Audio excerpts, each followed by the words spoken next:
Welcome back to the Vegans Explore podcast. Today's episode is an important one, and honestly, it's long overdue.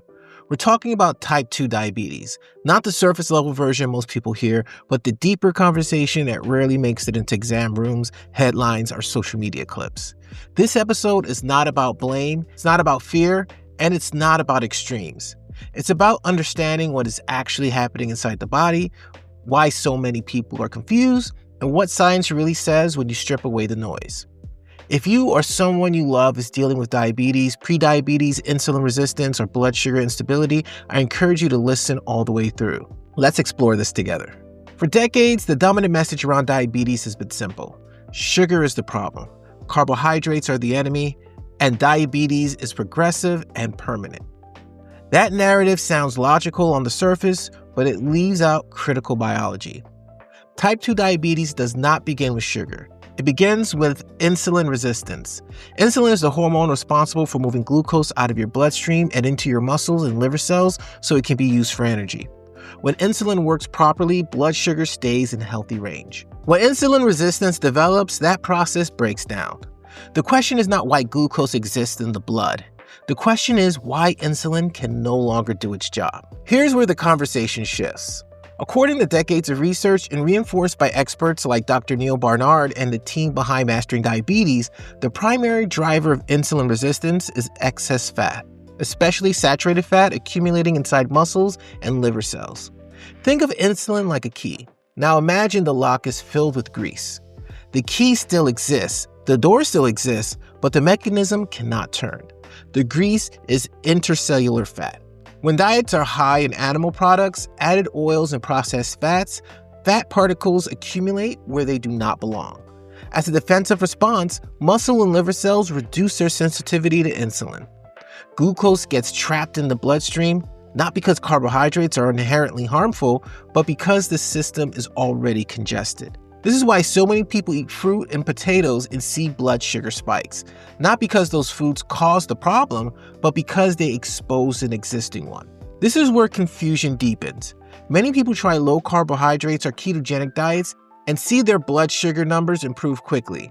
That happens because glucose intake is reduced, not because insulin resistance has been resolved. Think of it as removing cars from a traffic jam without clearing the accident. Blood sugar looks better, but the underlying condition remains.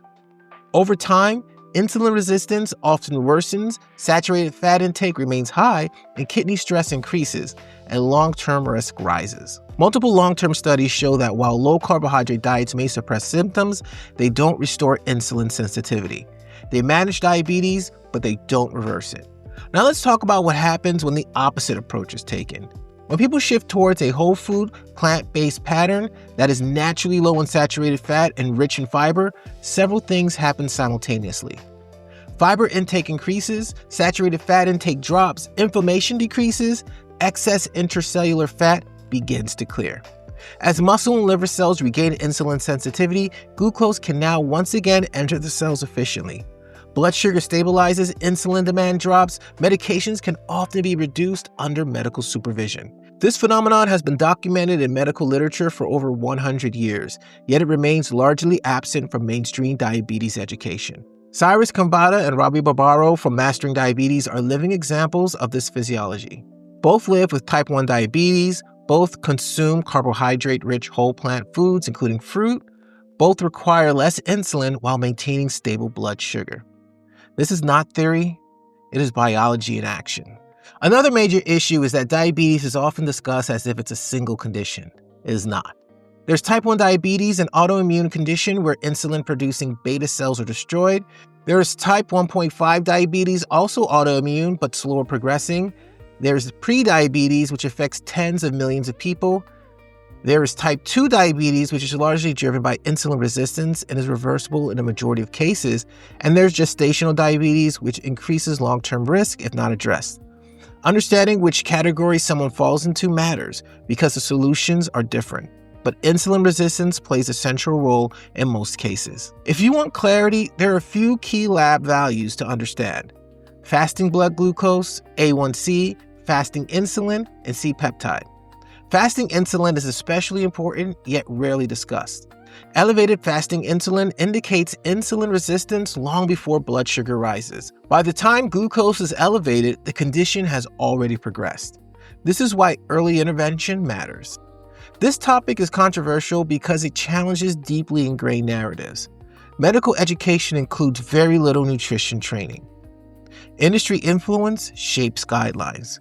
Short-term outcomes are rewarded more than long-term reversal. And people are understandably defensive when beliefs tied to identity or effort are questioned. At Vegans Explore, we're not here to argue. We're here to explore evidence, patterns, and outcomes. If you're living with diabetes or prediabetes, this does not mean you failed. It means you have never given the full picture. Food is not just fuel. Food is information. And when the right information reaches the body often responds. Reversal does not mean perfection. It means restoring function. That is a fundamentally different goal than lifelong management. If this episode gave you clarity, I encourage you to share it.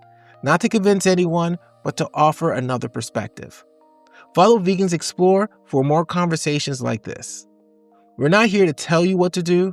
We're here to help you understand what is possible. Thanks for listening and watching. And as always, let's keep exploring.